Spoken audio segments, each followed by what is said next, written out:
Hello there. This is the family doctor.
What daughter of a local grocery store proprietor and another daughter of a local justice of the peace are vying with each other for the attentions of a young soda clerk in a local drugstore?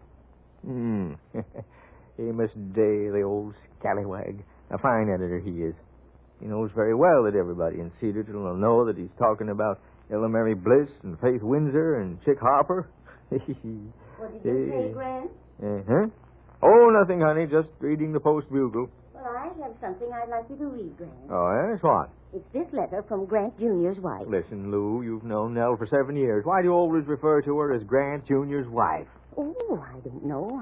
I just suppose it's because I'm Grant Jr.'s mother. Yeah, I guess that's it. Well, let me see the letter. On second thought, I think I'll read it to you.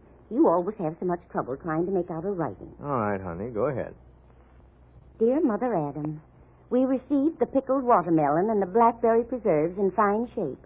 They arrived yesterday morning, and I put them right up on the shelves, waiting for the right occasion to open them. Grant has been very busy lately. He signed another contract for another building, he says, and it's taking quite a lot of his time to get all the figuring done. Did Grant tell you in his last letter that we have a new car? It's quite snazzy, and we like it lots. Thanks so much for the pickles and the preserves. And I, as I know Grant is too, am looking forward to seeing both of you. You, swell people soon. Love from us both, Nell and Grant Jr. Grant, what are you thinking? The same thing you are, honey. It just makes me weep when I think of those two children up there in that big city. Oh, now, they're not children, Lou. Grant is 26 and Nell is 23. They're not children. Yes, they are. There are children, Grant, and they're in trouble. Trouble? Oh, no. Yes, they are. That letter from Nell wasn't the letter of a happy young wife of a successful young architect, like we know Grant Jr. is. Well, And you know it wasn't. What did she mean? She put the pickles and preserves up on the shelves, waiting for the right occasion to open them. And she keeps saying that Grant says he has to do this and that. Something's worrying Nell, and I'd like to know what it is. All right, then. We'll find out. Oh, how? We'll invite him down here for a week. Oh, Grant, I hope so much you'd say something like that. What are we going to do? I just got through telling you what we're going to do. We're going to invite him down here for a week. And you let me write the letter. I'll guarantee they'll come down.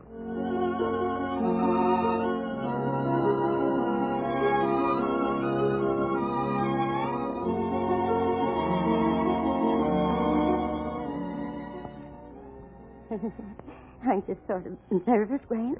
Nervous? Why should I be nervous? Greeting my own son and his wife. Yes, but we haven't seen him for so long. It's more than a year.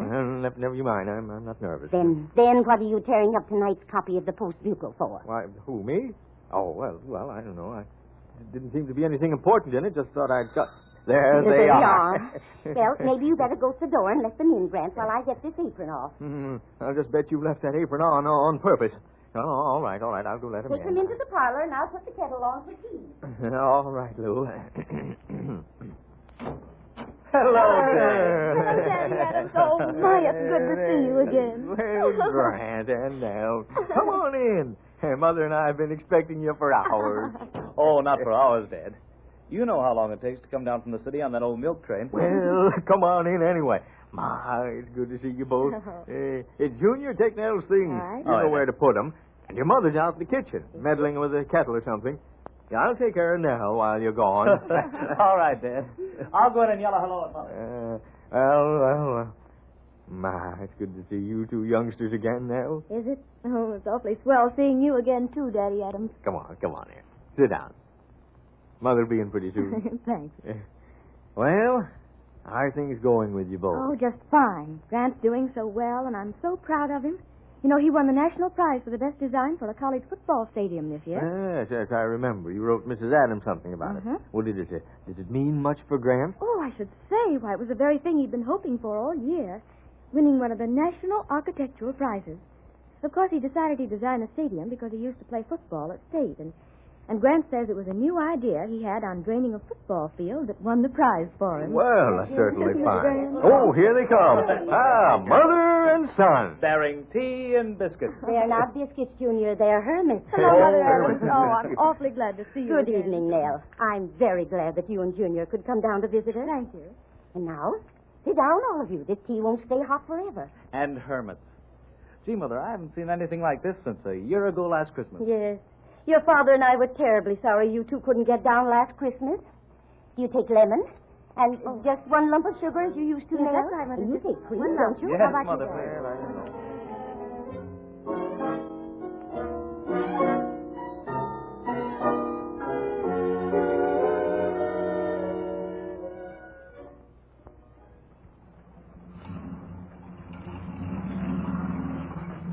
Well, here we are. Well, I hope Nell's ready to leave. We haven't much time before train time. Oh, you've got half an hour. And Cedarton isn't so big that we can't get you down to the depot in a shorter time than that. You're right, Dad. I guess I've forgotten a lot about the old town. What do you mean? Huh? Oh, come on now. I know when you say like that, you've got something on your mind. Oh, go on. I haven't anything of the sort. Get on in the house with you. You're as bad as your mother. Always thinking I've got something on my mind. We're in the parlor. Come on in here. We're having a cup of tea before the children leave. All right, Mother. Be right in. Come on, son. Coming, Dad. Now, sit down, you two, and I'll pour you tea. So you're going to leave us again now. Going back to the big city. Yes. And how I hate it. Nell. You do? Why? Oh, this peace. This blissful quiet here in this lovely little town. I'd give up everything we have just to be able to live the rest of my days in a town like this. Well, you know, I've always believed that surroundings don't make a whole lot of difference. I don't think happiness depends on where you live or what kind of carpet you have on the floor or what sort of traffic you have in the streets. And it's much deeper than that. I think two youngsters like you should be able to find happiness anywhere. Oh, Dad. Nell didn't mean that Yes, she I wasn't. did. We might just as well be frank about it, Grant. You and I have almost everything material that a young couple could wish for.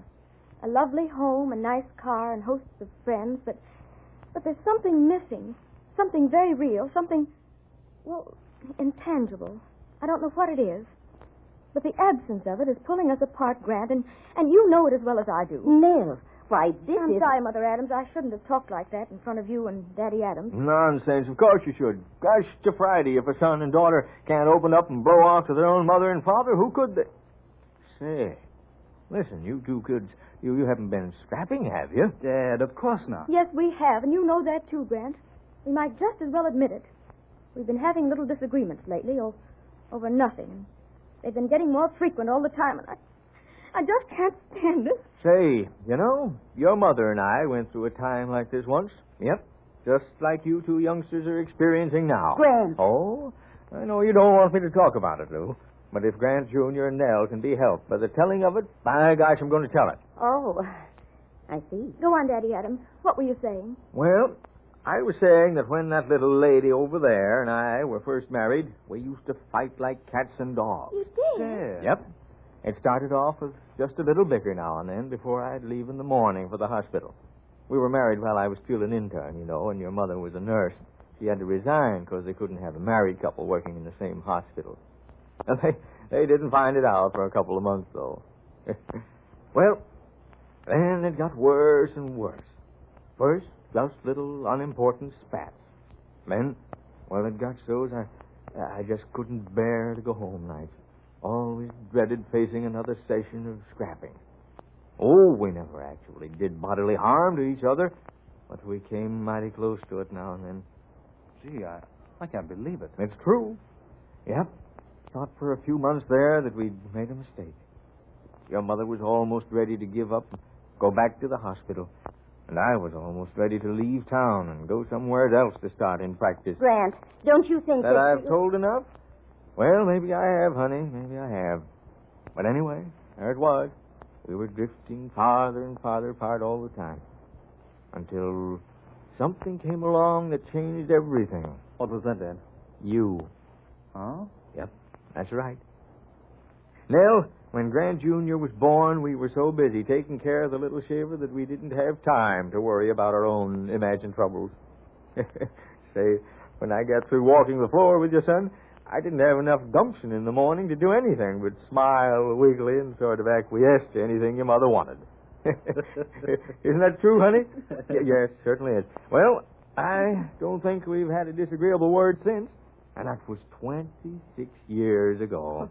Thank you, Daddy Adams. Hmm? We both thank you, Dad. For what? Oh, say, look at the time. Oh, we've only got 20 minutes to get started and get down to the depot. Come on, Dolly. We'll go upstairs and get our bags and wraps. Yes, dear. I'm ready to go. Grant Adams Sr., you big storyteller. Huh? Who, me? Yes, you. You know very well you made that big story up out of whole cloth. Not one word of it was true. Oh, is that so? Well, what do you know about that? You know very well we've never had a harsh word between us in all the years we've been married, to say nothing of a fight. Well, there was that time when you put too much sugar in my coffee and I had to speak to you about it. Oh. I'm sorry I disgraced you so, Lou. Yes, you did disgrace me, Grant Adams. Right before my own children. But I love you for it. Come on, honey. Time to get our things on, too. We can't let the youngsters miss their train. They'll have a lot to talk over on the way back to the city.